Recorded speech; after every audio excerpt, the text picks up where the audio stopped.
Here are 7 accounts that look normal but are secretly keeping you broke. And if you're serious about growing your money and getting your money right, you can't afford to lose. You just gotta do it scared. You might think you're doing it right, but some of these normal accounts, they're low-key the reason that you might be stuck. Let me tell you why. Look at a standard savings account. Most of us might have grown up hearing just put your money in a savings account, it's safe, just stack it up there, and when you're ready, you use it. And yes, your money is safe, but it's also shrinking. Here's why. Most traditional savings accounts pay less than 0.5% in interest. That means that your money is growing so slowly, you wouldn't even notice it. Meanwhile, inflation is creeping up 2%, 3% every year like it's nobody's business. So while you might feel good seeing a balance sitting there, that money is actually losing buying power every day. Imagine you saved $1,000 back in 2010. You tucked it away, you're part of yourself, you go into that account, you see it, you can walk into the bank and be like, hey, give me my $1,000 back. But fast forward to today, you take that same money and you go into a shop, one of your favorite shops, whatever it might be, and you realize that $100 doesn't go as far as it used to. I want you to think about any account that you have that does not even meet the rates of inflation. Think of it as a bucket with holes in it, and you are just here pouring your water, your money in it, and it's slowly just dripping away. So you're doing the work, you're trying, you're putting in the effort, but you might not even realize it, but you're losing ground. You feel like you're not even able to get ahead. So what should you do instead? Move it into a high yield savings account, move it into a money market account. And even if you're not ready to start investing, find a solid local credit union, look at the CDs that they offer, put your money in there, lock it for 6 months, 1 year to be able to get a higher interest rate. You want to make sure whatever company you go with is FDIC insured. Typically up to $250,000. So with these accounts, even if inflation is doing its thing, your money is kind of like, fighting back. And it's working for you, not against you. The next one on our list is basic checking accounts with fees. Back when I first started getting serious about my money, I noticed little charges on my mom's account. $12 here, $15 here, just a whole bunch of random fees. My mom being an immigrant, she probably went into that bank and agreed to some fancy thing they sold to her. She opened up this account not really knowing what she's signing up for. Here you are thinking this bank is holding your money, but over time you go and you're like, why is my money dwindling? Quietly, these banks will funnel fees out of your account. Sometimes as first generation wealth builders, we gotta protect our parents too. Checking accounts should just be where your money passes through, not where it gets drained. I've even gotten to the point where I only use a checking account if necessary, because I can simply send it out through my credit union, my high yield savings accounts, or money market accounts, depending on what the funds are for. So if you're going to use one, make sure you're asking exactly what fees are associated with that account. And don't sleep on overdraft fees, especially the bigger banks. Oh, they do not play. They will charge you overdraft fees left and right. And I get it. Life can be busy. We can be overwhelmed with so many other responsibilities. And the next thing you know, they've even charged you on top of the money you didn't even have. Maybe it's time to switch bank so that you can have better control of your money and actually have the time and pace to be able to manage your money properly. The next one on our list is store credit cards. This falls right into one of my Rozy rules for investing, because you're not going to have a credit card with a high interest balance and sit here and say, I'm going to start investing. You're not going to be making the interest that you pay on the credit card. You're not going to be making it in the market. So focus on bringing that credit card balance down so that when you're actually investing, you're actually making money. And stop falling for the salesperson selling you 20% or whatever at the counter so you can get a great deal on the things that you're buying. You're going to be paying a major interest on that credit card later down the road. And I get it. Sometimes, when you have these credit cards, you're thinking, oh, let me just pay the minimum. At least I'm putting something towards it. Well, you're really not making much progress, especially if you're paying just the minimum on a credit card. What you're actually doing is making sure the banks are actually getting their profit. Here's how I use my personal credit cards to not only grow my credit, but it allowed me to create a system on how I spent money.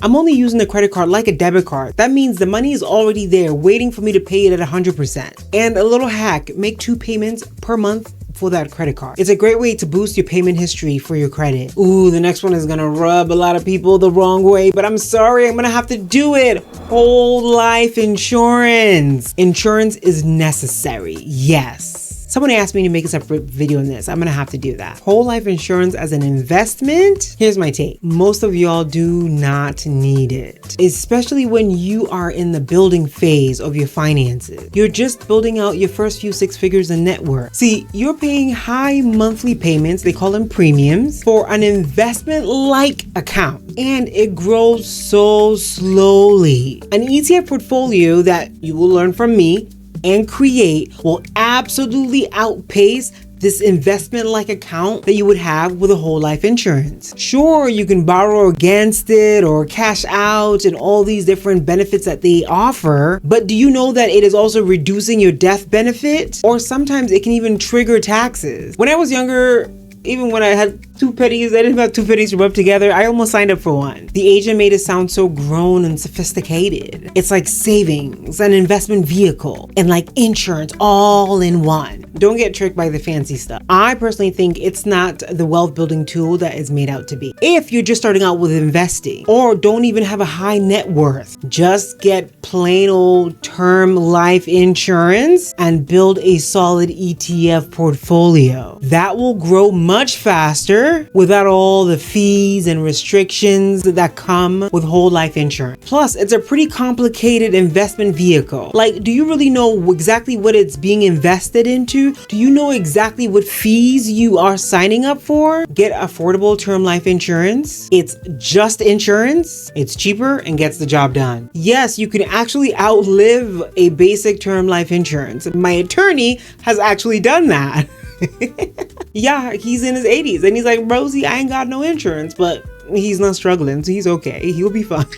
But here's the thing. Now his investments have had so much time to compound. Think about it. So he's good. So with insurance, we're getting it for the just in case. Let's keep it simple and get what is needed and just keep it pushing. Then take the money that you save and invest in a low cost index fund. Or even better, make sure you're maxing out your Roth IRA. You build wealth faster without dragging an expensive insurance policy behind you. If you'd like to hear my opinions more about this, like this video, okay? Subscribe, welcome, come on in. Send this video to someone that you want to chit chat and gossip about, to someone that you think can benefit from this. Also helps me know that these are topics that you enjoy, that I can go doing more research for you. So let me know if you want to hear more so that I can go and prepare for war.